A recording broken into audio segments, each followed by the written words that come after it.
PBBM hindi manghihimasok sa nakabinding impeachment trial VP Sara. Muling iginiit ng Palace Press Undersecretary Claire Castro na hindi mangingialam at ipapaubaya ni Pangulong Ferdinand Bongbong Marcos Jr. sa Senado ang nakatakdang impeachment trial ni Vice President Sara Duterte.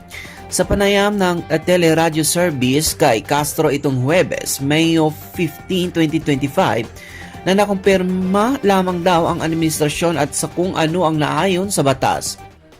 Dagdag pa niya, basta tayong lahat ay para sa batas, kung ano yung naaayon sa batas, siya ang dapat sundin.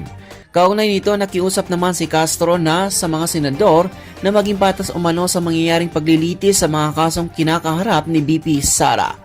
Ang hilingin natin ay gampanan ng mga senador ang kanilang obligasyon, hindi lang para sa isang tao kundi para sa lahat ng taong bayan, saad ni Castro.